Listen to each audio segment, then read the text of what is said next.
York City jumps off the map as arguably the cultural and financial capital of the world. With more people living there than anywhere else in our nation, you can find symbols of democracy, art, vibrance, power, and finance almost everywhere you turn. Like it or not, Wall Street often leads the way when it comes to what sorts of infrastructure will be raised out of American soil from the Atlantic to the Pacific. In fact, John Lennon once said, "Today, America is the Roman Empire, and New York is Rome itself." So it would only make sense then that newly appointed NEI President and CEO Maria Korsnick, a nuclear industry veteran and former chief nuclear officer, would round up a group of Wall Street movers and shakers for a briefing on the financial viability of the U.S. nuclear energy industry. Well, I've worked 30 years in the industry. The fact that I was a senior reactor operator, I was an engineer at a plant, I'm very optimistic that there's an excellent value proposition for nuclear. Our real challenge is getting that value proposition recognized in the marketplace. Lawmakers in the states of New York and Illinois have already recognized the value of nuclear, recently passing legislation that would prevent more premature closings of nuclear plants, saving their surrounding communities and ensuring cost-effective, clean energy continues to be delivered to consumers. If we close some of these plants down, what in fact is being lost and what is the impact of some of our communities? And it's significant. So we want to wake people up and open their eyes while they can affect policy change before some of these negative things happen, and we're working hard to do that. Right now, we're at a critical point in time when the nuclear industry must have discussions with folks to ensure that our fate doesn't change as quickly as the weather.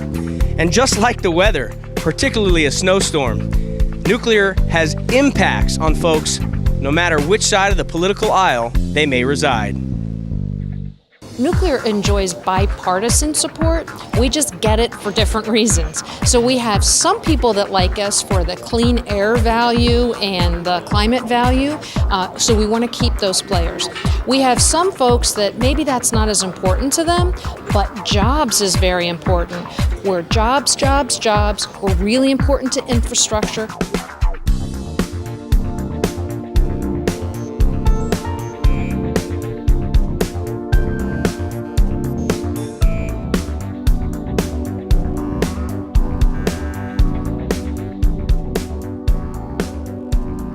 Wall Street may be where financial decisions are made, but decisions about our nation's future happen right here in Washington, DC. And if we want the decision makers to have nuclear energy top of mind when they're making those decisions, we have to arm them with knowledge about our business. Enter Palo Verde Executive Vice President and Chief Nuclear Officer Bob Bement, who has been meeting with lawmakers in our nation's capital to ensure the road ahead is lit up with nuclear power and an entire portfolio of clean energy. If I was going to be king, it would be nuclear, renewables, and storage, and that's the way we would be driving this country, and I think that's where we'll get. But we have to help educate them that they have to see the value of nuclear and keep nuclear moving forward as we come up with ways to generate power with nuclear in the future. Not far from Capitol Hill lies the Nuclear Energy Institute, where Bob is chairing an industry team that includes the familiar Palo Verde faces of Tom Weber and Tom Hook. The team is using risk as an integral component of delivering the nuclear promise, an industry initiative aimed at efficiency and innovation, and one that aligns with the Palo Verde leadership model philosophy. Cost-effective is not the same as cheap. And we want to be cost-effective, and it's important as we continue to move nuclear power forward that we are cost-competitive. And so delivering a nuclear promise, what we're trying to do and what we are doing is removing the administratium from operating a nuclear plant. We want people focused on turning wrenches, doing calculations, operating equipment, taking samples, changing the chemistry of the plant, whatever.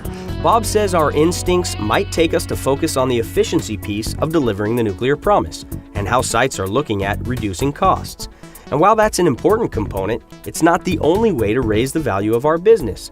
We should also be looking at innovation and rethinking the way we do our jobs. And it's fun being in a room and somebody say, I know that's the way we've done it forever, but we can do it better. And that we can do it better is just part of the nuclear mantra.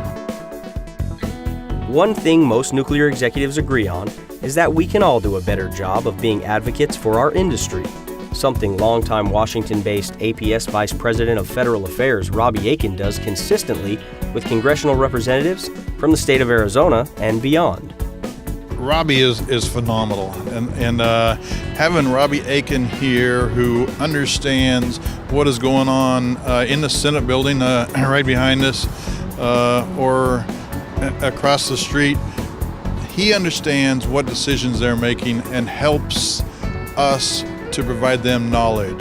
Through a meeting in the Russell Senate building that Robbie helped coordinate, some of the knowledge imparted has already resonated with one powerful Arizonan, United States Senator Jeff Flake. As we look to build a secure, clean energy future, nuclear must remain an essential part of the energy portfolio, both for the environment and the economy. Palo Verde provides roughly 3/4 of Arizona's carbon-free energy, and it's an economic engine for Arizona and the Southwest. We have such talent coming in the doors and blend them with the great talent we have, and they create change, and we're going to continue improving the way we operate the current fleet of nuclear plants, including Palo Verde, and figure out how to build new nuclear plants. In our leadership model, we talk about history plus new plus change equals the Palo Verde way. I think it also equals the nuclear power way. Maria Korsnick and Bob Bement, just two of the many that have given their professional lives to the betterment of nuclear power. Both agree that the industry needs a seat at the table to help shape policies that will recognize nuclear power for the following things. 1. Reliable generation that is not dependent on weather patterns. 2. An economic shot in the arm for many American communities. And 3. An abundance of clean energy produced on a small footprint. Both executives are committed to getting that message across, from the financial markets of Wall Street to the legislative halls of the United States Capitol, hopefully ensuring the sun never sets on nuclear energy production in this great nation.